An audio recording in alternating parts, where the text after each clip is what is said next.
So, just that it's addressed, this was recorded on Halloween. If you want to know more, you can look at my YouTube shorts. So the story of this game, Mega Man Extreme, takes place after the first two Mega Man X games that were on the Super Nintendo. And in fact, it just recycles most of the content. However, note this is on the Game Boy, meaning that it does in fact not work super well. We find X on the starter stage for Mega Man X as he's confused where he is, only to eventually have to kill Vile, where in the normal game, he'd be defeated by Vile, and then he arrives back at Hunter Base. And there we get to meet the computer genius Mitty. He apparently is the smartest Reploid in the world right now, and he explains what happened to X. We then find out he was in cyberspace and that the main core for headquarters has been hacked by who we don't know. And they're using the data they have in criminals to somehow perfectly replicate them in cyberspace. It makes sense, I swear. We then decide to have X go back into cyberspace and take down the 4 bosses. We start out with Chill Penguin because that's generally what you get boots in the original game and allow you to dash, but we already have dash. So you might ask, what do these do? They break blocks if you wall jump on the side of them. This unlocks one different armor part and one item, and that's the entire purpose of these. They do nothing else for you. Chill Penguin himself isn't too much of a problem. You just attack him after he shoots his 4th icicle, and then if he makes statues of penguins, you just kind of mash, and then they're gone. After the fight, the screen fades to black and we see a pink Reploid that looks awfully familiar, and a black Reploid who looks all too suspicious. On the second stage, Spark Mandrill. This stage is pretty much a one-on-one in terms of how it works in the SNES game with electricity, dark hallways, and even the mini-boss is the same. It became very obvious that there was another mechanic in play here. If you're wall jumping, then you have the speed as if you're dashed. This means you can move a lot faster and not have to guarantee getting the dash. And you might be,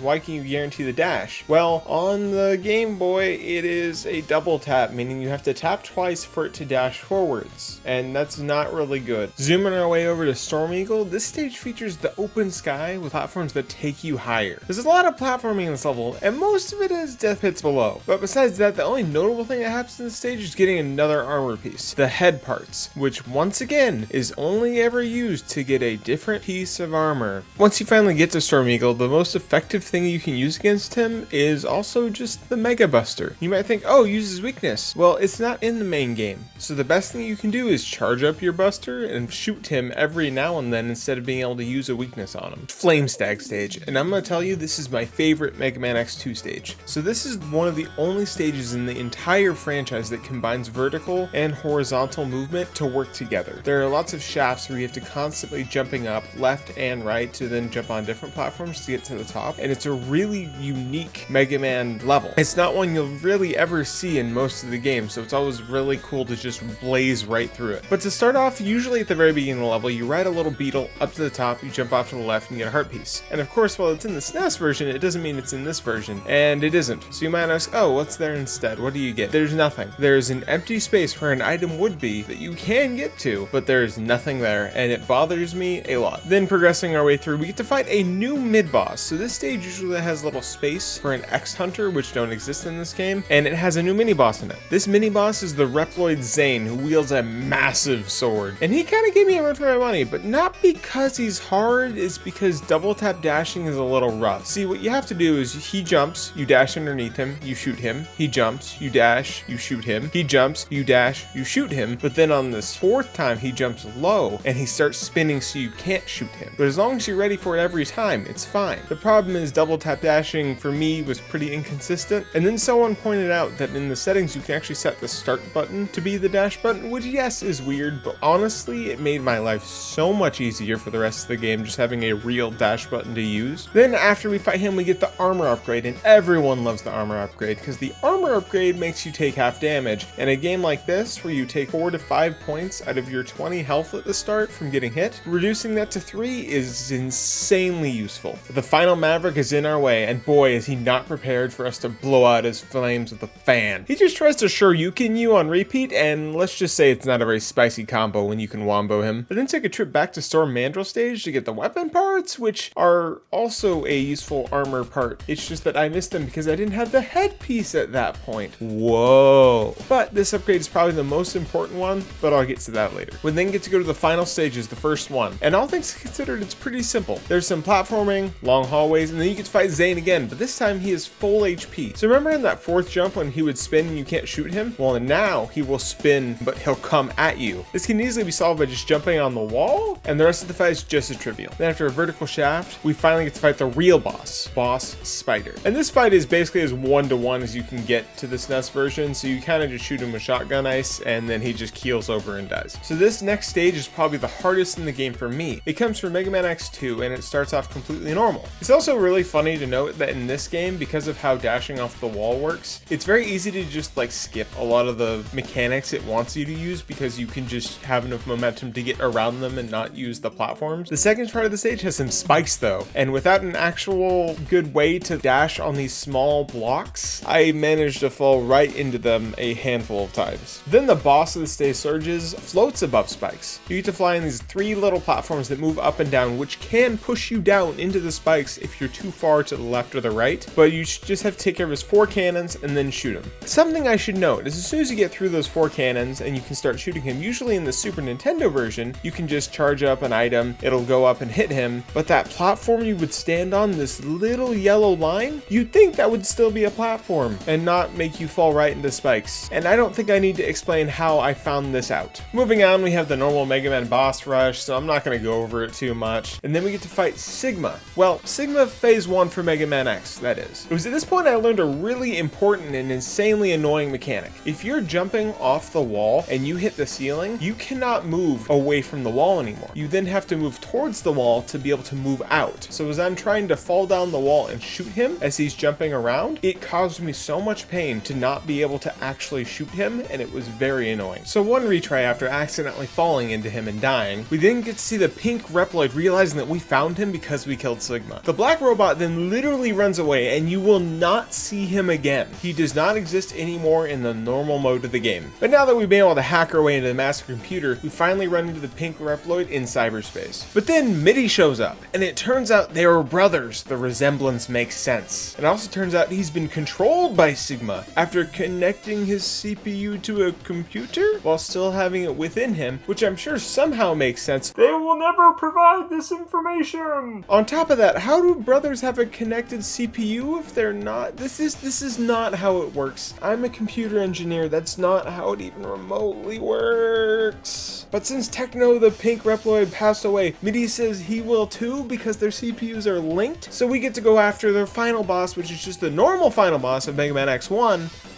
Yeah, but this boss fight is so much easier in the Super Nintendo version. You can hit him while being at the top left, sliding and jumping, and I should note the only way to hit him in this boss fight is to use the fully charged buster that you get. So to note, you would not be able to beat this game without getting the buster because there is no weakness in normal mode that you can use on Sigma. Yeah, you just have to really hope you don't get hit by his hand lasers, but honestly, you can just be lucky. It's, you know, I don't know what else to say. We then get to finally escape, and X feels bad about it because Mitty's gone. He didn't make it because, you know, his CPU was, I'm still not going into that. Even though it wasn't his fault, Zero's like, no, it's not your fault, man. He was a stupid. And I'm like, yo, but you told me he was smart. But then the credits play, there's a suddenly alive Mitty who gives you tips about the game and how you can now play hard mode with a new game save data file, and it just allows you to beat 4 more bosses. This game doesn't have much going for it, and yeah, it doesn't.